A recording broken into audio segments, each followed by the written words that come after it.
आएगा। फिर सीधा सीधा अब मैं आपको चाहे जैसा घुमा फिरा के वाक्य दूं, हो सकता है मैं आगे पीछे करके सब कुछ मिक्स कर दूं, कुछ नहीं देखना, आप सिर्फ देखना इसमें कर्ता कौन है। उसके बाद सीधा कैन लगाना, क्योंकि उसमें सब में क्षमता की बात होगी। उसके बाद देखना कि मेन क्रिया क्या है, और मेन क्रिया में जो वर्ड दूंगी मैं वही वर्ड उतार दोगे। क्यों? क्योंकि इसमें वर्ब का कोई झंझट नहीं है। जो भी मेन वर्ब होगा ना, जो उसका शुद्ध रूप होगा उसको बेस फॉर्म कहते हैं, उसी शुद्ध रूप को उतार देना बस, ठीक है। और मेन वर्ब के बाद जो सवाल उठता है, मैं पढ़ा सकती हूं क्या, मैं पढ़ा सकती हूं किसको, ये जो जवाब आता है ना वही ऑब्जेक्ट होता है। ऑब्जेक्ट का मतलब कहते हैं कर्म। जब ये कर्म दिया होता है, इसके बिना वाक्य नहीं बनता, तो वो सकर्मक क्रिया कहलाता है। ये मेन सकर्मक क्रिया यानी कि ट्रांसिटिव वर्ब कहलाता है।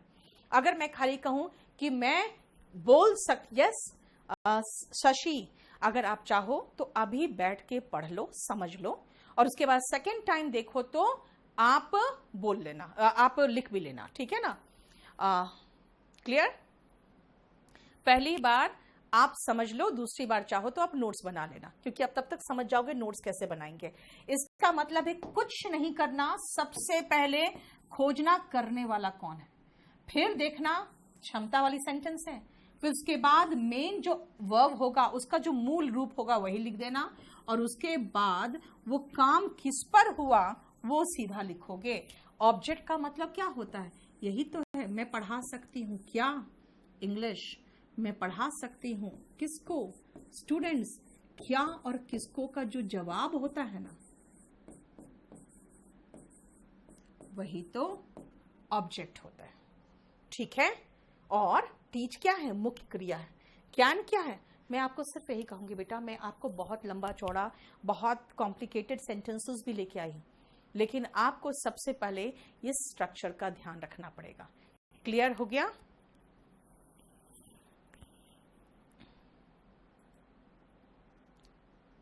बेस फॉर्म क्या होता है शालिनी? सुनो, कुछ नहीं। जो वर्ब का मीनिंग पूछोगे ना कि मैडम करने का मीनिंग क्या होता है, मैं कहूंगी डू, वही बेस फॉर्म है। जो शुद्ध रूप है, क्योंकि डू का डज भी होता है, डिड भी होता है, डन भी होता है। मैंने डू कहा क्यों? क्योंकि उस डू से ही सारे फॉर्म्स बने, ठीक है ना। मैम होने का इंग्लिश क्या होता है? मैं कहूंगी बी, बीई, बी। अब बी से इजएमआर बना है, बी से वॉज वर्ब बना है, बी से बीन बना है, बी से बींग बना। किसी की बात नहीं कर रही हूं बेटा, मैं इतना डिफिकल्ट चीजें कुछ नहीं पढ़ाऊंगी। मैं कह रही हूं बी। शुद्ध रूप पूछो मुझसे वर्ब का, पहले तो सबसे पहले वर्ब पहचानने की कोशिश करोगे, सेंटेंस का स्ट्रक्चर पहचानने की कोशिश करोगे। और आज ढेर सारे हम सेंटेंसेस, ढेर सारे वर्ड्स जो क्लिष्ट वर्ड्स है उनको करेंगे, ठीक है ना। जरा पूछो लास्ट क्लास का, ये नमन का भी देख लो। क्लियर हो गया? बोलो समझ में आया आपको? क्लियर? अब इसको आप ध्यान रखोगे कि मैंने जो समझाया है ये बस इतना ही पढ़ाया है मैंने, और कुछ भी नहीं पढ़ाया, ये ध्यान रखो आप, ठीक है।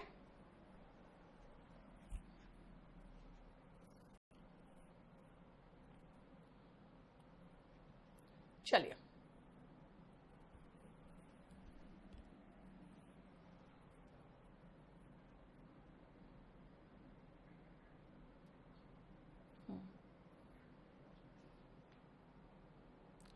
चलिए अब जरा ध्यान से सुनना।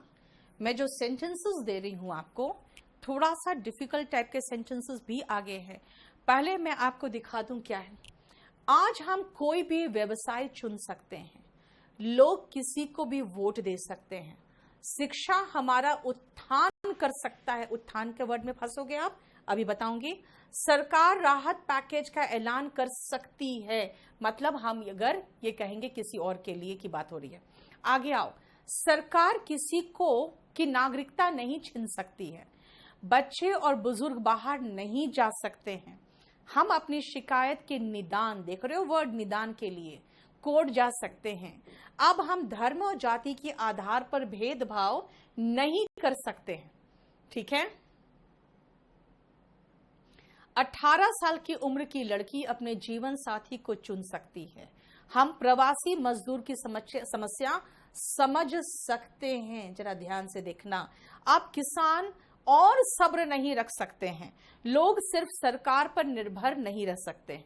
देख रहे हो सेंटेंसेस का स्ट्रक्चर, देखो। चीन सच नहीं छुपा सकता है। अब गरीब को अपने खाते में पैसे मिल सकते हैं। सरकार अर्थव्यवस्था के लिए हमारी जिंदगी को खतरे में नहीं डाल सकती है, जैसे कि अमेरिका वगैरह में हुआ है। हम वुहान में अभी भी कोरोना के केसेस देख सकते हैं, ठीक है। और पैकेज तत्कालिक राहत नहीं दे सकते हैं। ये वायरस पूरे मानव जाति को खत्म कर सकता है। अब हम समझ सकते हैं, देखो इसमें 2 सेंटेंसेस है, कि एक वायरस भी हमारे जीवन को पटरी से उतार सकता है। देखो, पटरी से उतारना, कोई भी एक महिला को दहेज के लिए प्रताड़ित नहीं कर सकता है, ठीक है। समझ में आया? अब देखो ध्यान से, ऐसे बनाना है ना आपको इंग्लिश में, तो ऐसे बनाने के लिए पहले छोटे पैराग्राफ तो बनाने आना चाहिए ना, ठीक है ना। रोहन, सेंटेंसेस देखो बेटा। आज हम अपने अधिकार के लिए लड़ सकते हैं। अब कोई हमें हमारे अधिकार से वंचित नहीं कर सकता है। यानी कि अगर मैं इंपॉर्टेंस ऑफ कॉन्स्टिट्यूशन की बात करें, ठीक है ना, कि हमारे कॉन्स्टिट्यूशन ने हमें क्या दिया है, या हम राइट टू इक्वालिटी की बात करें, या हम चलो रिजर्वेशन में ही करना है, रिजर्वेशन के बारे में लिखना है, तो एक भूमिका तो बांधनी पड़ेगी ना उसका। तो वो देखो, हम कोई भी व्यवसाय चुन सकते हैं। कोई भी हमारा शोषण नहीं कर सकता है। कोई भी हमें अपमानित नहीं कर सकता है। हमारी जाति हमारे व्यवसाय को निर्धारित नहीं कर सकती है। सी द वर्ड, ठीक है ना। हम डॉक्टर, वैज्ञानिक या अफसर बन सकते हैं। कोई भी जाति सूचक या नस्ल सूचक शब्द का प्रयोग नहीं कर सकता। मैंने कर सकता है, कई बार हम नहीं भी लिखेंगे तो भी समझ जाना कि कर सकता है। इसके लिए उसे सजा मिल सकती है। हम अपने संविधान की खूबसूरती महसूस कर सकते हैं और हम अब एक सम्मानजनक जीवन जी सकते हैं। यानी कि ये सब ध्यान दो आप ये सारे वर्ड्स को, और you will feel that these are the sentences that you need when you speak, when you write and when you want to convey your thoughts. इसीलिए पूरी कोशिश हमारी यही रहेगी कि हमारे जो सेंटेंसेस होंगे उसके स्ट्रक्चर इस तरह के होंगे। अब ये तो मैं आज कराऊंगी, अब आपका काम क्या है, ध्यान से सुनना। मैंने क्या कहा है आपको, हमेशा एक ही चीज समझाया, बेटा पॉकेट में 200 रुपया है तो 500 की खरीदारी नहीं कर सकते हो। इसका मतलब है कि जब मैंने एक स्ट्रक्चर सिखाया है तो अपने दिमाग को उसी स्ट्रक्चर पे और काम करवाओ, ठीक है, और काम करवाओ। और कैसे करोगे, तो उसी सेम स्ट्रक्चर पे और जो जनरल अवेयरनेस के सेंटेंसेस है, ठीक है ना। यानी कि अब चीन नहीं बच सकता है। अमेरिका चीन के खिलाफ कोई भी स्टेप यानी कोई भी कदम उठा सकता है। तो ये ध्यान रखना कि हम लेकिन अमेरिका का इस मामले में साथ नहीं दे सकते हैं, क्योंकि हम ऐसा करने से खतरा मोल सकते हैं। क्यों खतरा मोल सकते हैं भाई, चीन हमारा पड़ोसी है ना। कहते हैं कि क्या आप अपने दुश्मन चुन सकते हैं लेकिन पड़ोसी नहीं चुन सकते। आप अपने दोस्त चुन सकते हैं लेकिन पड़ोसी नहीं चुन सकते। इसीलिए वही मैंने कहा कि हम अपने दोस्त चुन सकते हैं लेकिन हम अपने पड़ोसी नहीं चुन सकते। यानी अमेरिका को दोस्त हमने बना लिया लेकिन पड़ोसी में हम चाइना का कुछ नहीं कर सकते। इसलिए हम अमेरिका का साथ नहीं दे सकते, क्योंकि हम अपने दोस्त तो चुन सकते हैं, हम अपने पड़ोसी को नहीं चुन सकते। इस तरह के सेंटेंसेस सोचो ना, दुनिया भर के सेंटेंसेस बनेगा। पहले मुझे बता दो बेटा, यहां तक क्लियर है? And Rohan, I have told several times this batch is for those people जिनको इंग्लिश नहीं आती और वो चाहते हैं इंग्लिश में हम ऐसे लेटर वगैरह लिखें, हम प्रेस ही करें, हम कॉम्प्रिहेंशन करें। इसीलिए यहाँ हम हिंदी मीडियम को भी खासकर लेके चलेंगे। इंग्लिश मीडियम वाले के लिए वोकैबुलरी भी मिल जाएगा उसको यहाँ पे, और काफी क्लियर भी होगा। लेकिन मैं चाहती हूँ कि जो हिंदी मीडियम वाले कंपल्सरी इंग्लिश की वजह से और इंटरव्यू में भी जो फेल कर रहे हैं because of that lack of confidence in English, उनके लिए बताओ, जल्दी से रिफ्रेश करके मुझे पूछिए। सबको क्लियर है ना बेटा जो समझा रही हूं मैं? तो आपको मैंने सेंटेंसेस का लेवल दिखा दिया। अब मैं चाहूंगी ऐसे ही लेवल के सेंटेंसेस आप बना के दिखाइए मुझे, ठीक है? चलिए,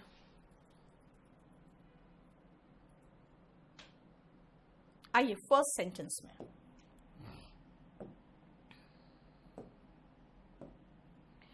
आज हम कोई भी व्यवसाय चुन सकते हैं। आज, टुडे, हम, तो हम लिखने के पहले कॉमा लगाना। क्यों?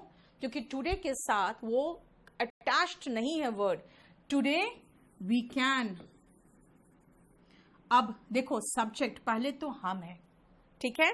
चुन सकते हैं, सकते हैं बता रहा है, प्रेजेंट की बात है, वी कैन। चुनना का इंग्लिश होता है चूज।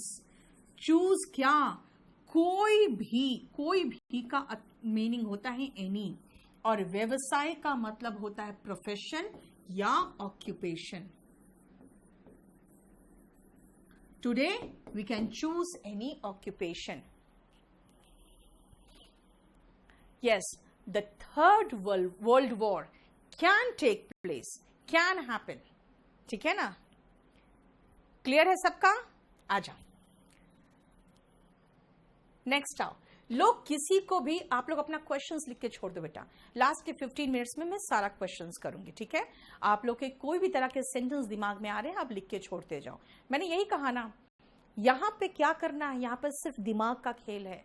मेरे पास सिर्फ एक स्ट्रक्चर है आज, अब उसी स्ट्रक्चर में मैं आईएएस के लेवल के, जुडिशियरी के लेवल पे कैसे कैसे सेंटेंसेस बना सकती हूं, बस सोचो, बनाते चले जाओ। लोग किसी को भी वोट दे सकते हैं। लोग का इंग्लिश होता है पीपल। पर्सन्स मत बोलना, पर्सन्स का मतलब हो जाता है व्यक्तियों की बात कर रहे हैं। जैसे 5 लोग बैठे हैं तो 5 पर्सन्स आर सिटिंग, है ना? पीपल, किसी को भी वोट दे सकते हैं। People can. अब सुनो, अब यहां पे मैं आपको एक चीज बताती हूं। People can vote for anyone लगा सकते हो, क्योंकि vote for Congress and vote for BJP सुने हो ना, तो people can vote for anyone.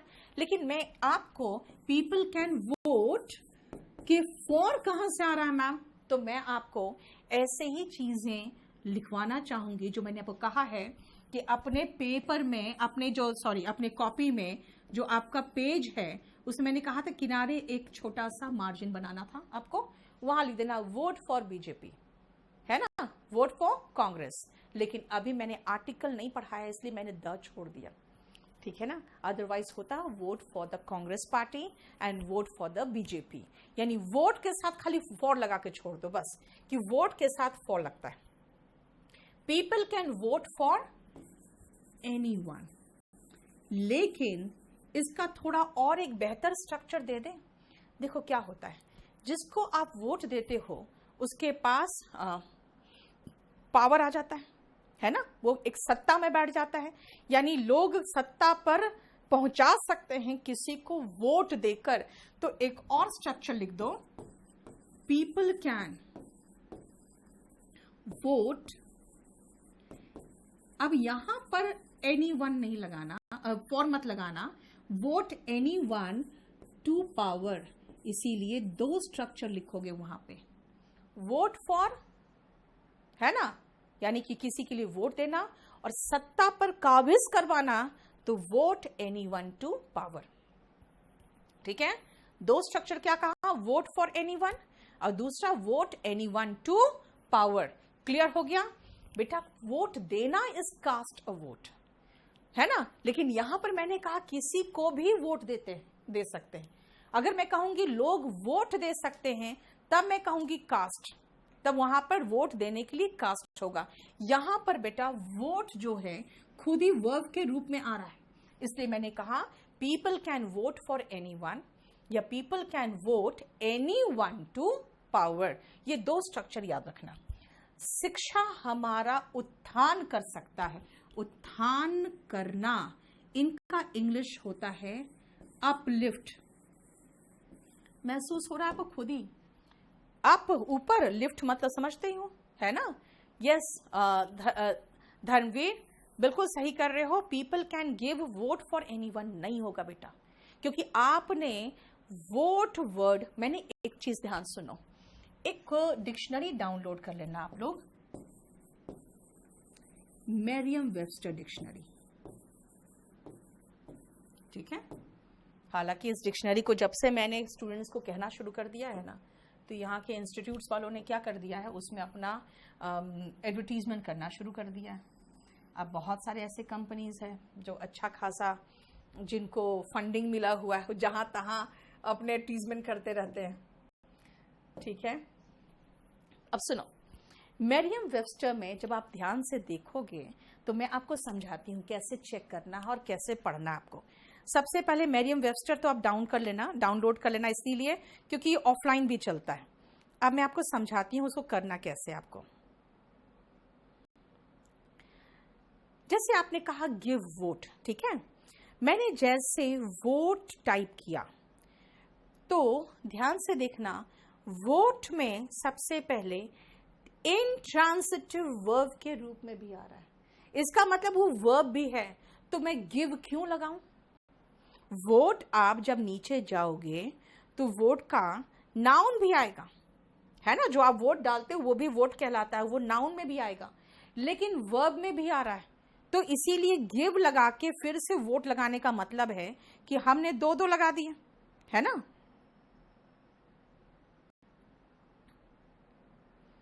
Clear?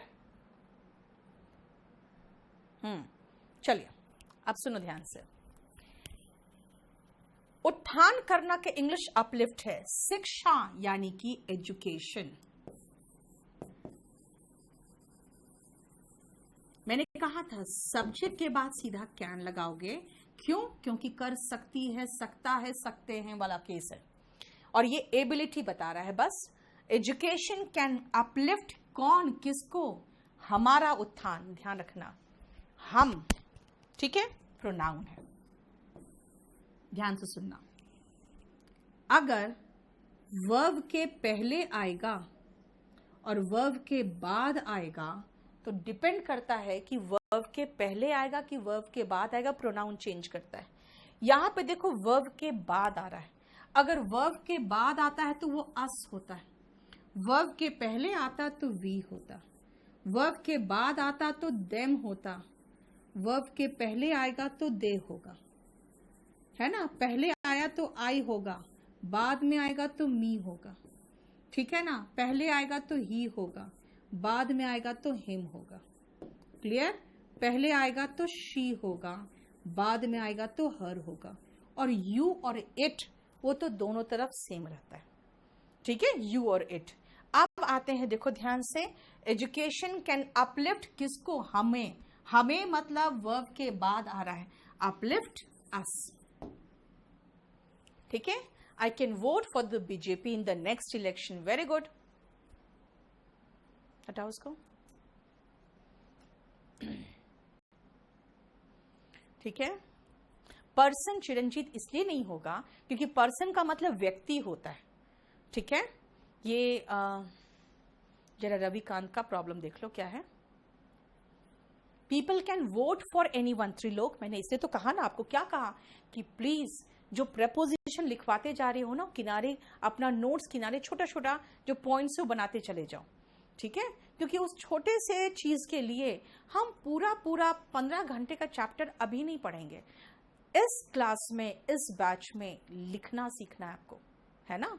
ध्यान रखो। चलो, क्लियर हो गया?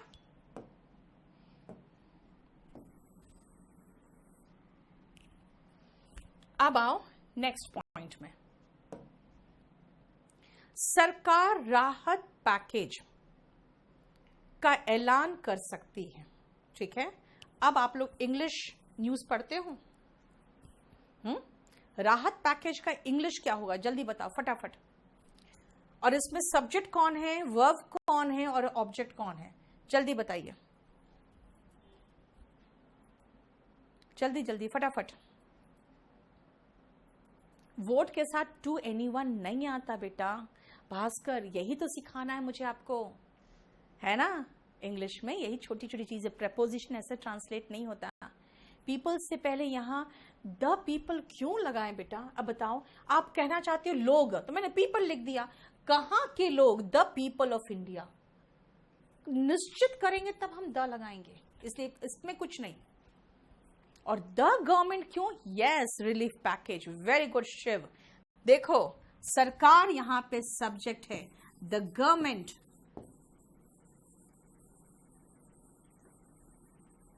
कर सकती है, कैन।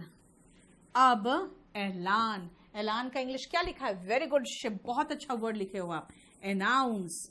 जब भी कोई चीज ऐलान करते हो ना तो अनाउंस करते हो, है ना। अनाउंस क्या? राहत पैकेज, इसका इंग्लिश होता है रिलीफ पैकेज। Very good. और कहोगे मैम का कहां गया? बेटा मैंने कब कहा कि ट्रांसलेशन प्रेपोजिशन का भी होता है? भाई मैंने ट्रांसलेशन से पूरा सेंटेंस बनाना सिखा दिया, कर काफी नहीं है? प्रेपोजिशन का ट्रांसलेशन वैसे नहीं होता है जैसे आप लोग कर देते हो। सरकार सब्जेक्ट है, कैन लगाया क्योंकि एबिलिटी बता रहा है। कैन के बाद मुझे वर्ब चाहिए तो ऐलान का वर्ब लिख दिया मैंने। अनाउंस क्या?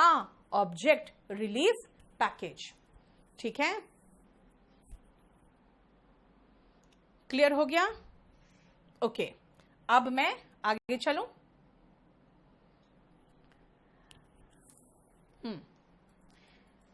पीपल से पहले यहां द का यूज मैंने बता दिया साची, वही सेम क्वेश्चन नीचे भी आया था, क्योंकि यहां पे कहीं विशेष लोगों की बात नहीं हो रही है। द तब आता है जब कोई डेफिनेट होता है, कोई निश्चित लोग होते हैं। रिलीफ बेटा RELIEF होगा। वहां पे क्या लाइन लग गया था ना, लाइन बन गया था शायद, देखो तो मैं अभी आपको बता देती हूँ। रिलीफ सही कर दूं मैं, यहां पे आपको शायद ये दिख रहा है ना, रिलीफ है। क्लियर? बताओ कोई प्रॉब्लम?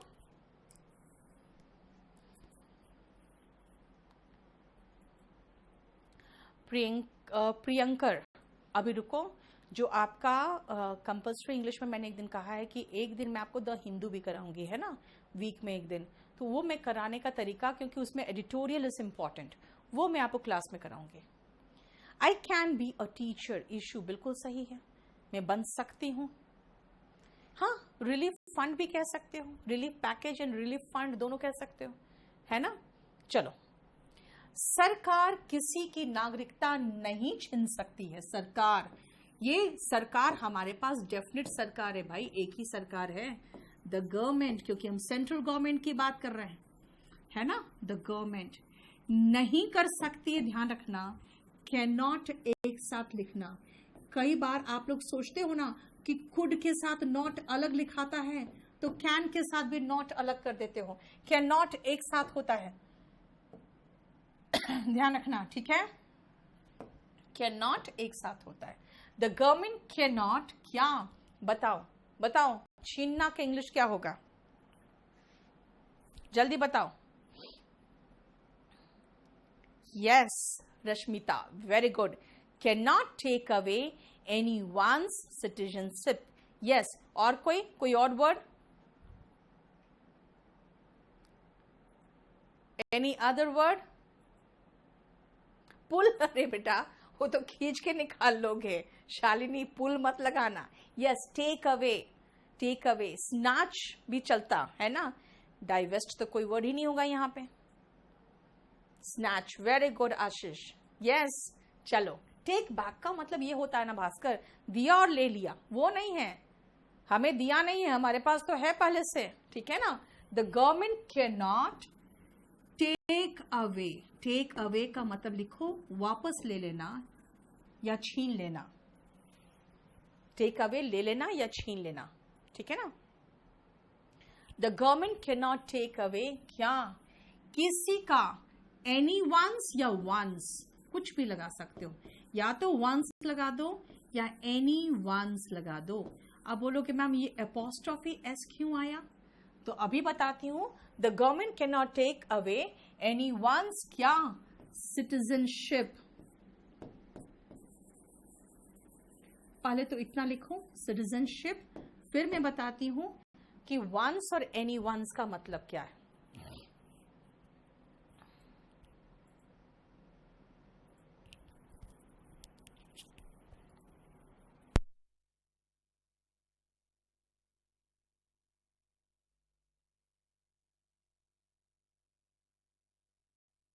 Okay.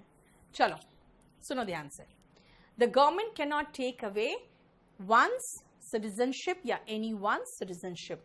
अब अपने कॉपी के कोने में जहां मैंने जगह बताया था आपको वहां पे लिख लेना किसी का, ये जो किसी का, ये जो का है ना, ये का अधिकार बताता है, अधिकार बताता है। अगर किसी का इंग्लिश लिखोगे तो एनी वंस या one apostrophe S, anyone's apostrophe S, Ram का, राम्स एपोस्ट्रोफी एस, है ना।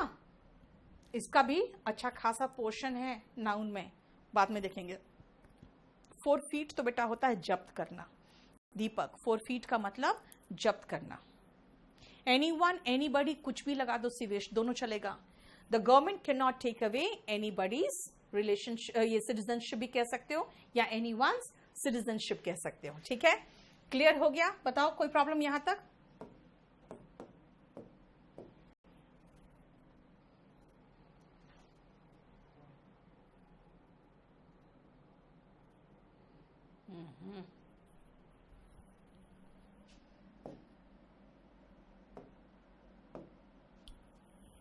चलिए अब आइए नेक्स्ट सेंटेंस में।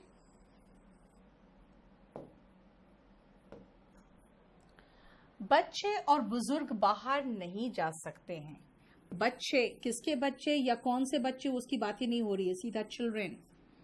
एंड बुजुर्ग, बुजुर्ग के लिए ओल्ड पीपल चलता है, लेकिन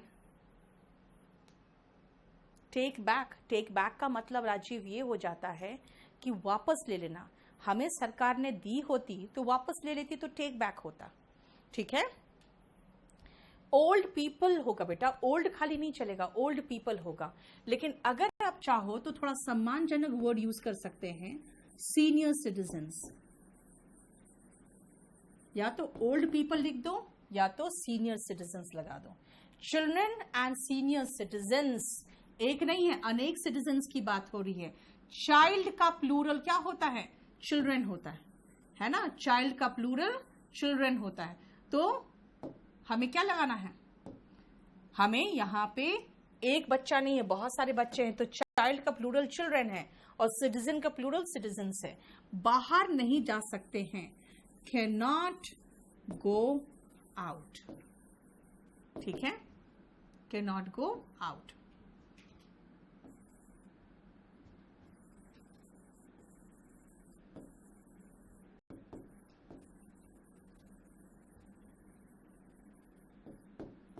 बोलो कोई प्रॉब्लम यहां तक? बच्चे और बूढ़े बाहर नहीं जा सकते हैं, इसकी बात कही मैंने। पीपल्स नहीं होता बेटा कुछ, पीपल प्लूरल वर्ड है और एपोस्ट्रोफी एस लगा दोगे तो अभी क्या बताया था? पोजेशन बताता है। लोगों का, तब पीपल एपोस्ट्रोफी एस लगाओगे। राम का घर, तो राम से एपोस्ट्रोफी एस हाउस हो जाएगा। एपोस्ट्रोफी एस प्लूरल बनाने के लिए इस्तेमाल हम लोग इक्का दुक्का जगह पे होता है, वो भी मैं बाद में एक्सेप्शन में पढ़ाऊंगी। वरना एपोस्ट्रोफी एस उसका बता देता है। जैसे मैंने कहा लोगों का घर, तो पीपल एपोस्ट्रोफी एस हाउस हो जाएगा। देखो आउटसाइड इसलिए नहीं लिख सकते क्योंकि आउटसाइड क्या, आउटसाइड देयर हाउस, उनके घर के बाहर की बात कर रहे हो। तो आउटसाइड हो जाता है, वो प्रॉपर नहीं है, सही नहीं। कैन नॉट गो आउटसाइड नहीं होगा बेटा, कैन नॉट गो आउट लगाओ। आउटसाइड का मतलब होता है बाहर की तरफ। ठीक है ना, ये हो जाएगा। नेक्स्ट आओ, हम अपने शिकायत का निदान के लिए कोर्ट जा सकते हैं। हम पहले तो हो गया वी, जा सकते हैं, क्योंकि हमें पहले वी के बाद कैन चाहिए, कैन के बाद गो चाहिए। मैंने क्या कहा था भाई, कम से कम स्ट्रक्चर तक सही रखना। वी कैन गो, गो मतलब जाना, जाना कहां, कहां? वी कैन गो कोर्ट, अब कहोगे गो कोर्ट कहते हैं क्या? खुद सोचो। आई गो कोर्ट कहते हैं? नहीं। क्यों? जब आप कहीं जाते हो ना, उस जगह की तरफ जाते हो, तो हम प्रेपोजिशन टू लगाते हैं, तो होगा we can go to. To हो गया, क्लियर? अब ये जो कोर्ट हम जाते हैं वो एक प्रॉपर, कह सकती हूं मैं, पर्टिकुलर जगह है जहां जा रहे हैं हम, है ना? वो नॉर्मल नहीं, पर्टिकुलर जगह की बात कर रहे हैं। तो go to the court, the लगाना आर्टिकल।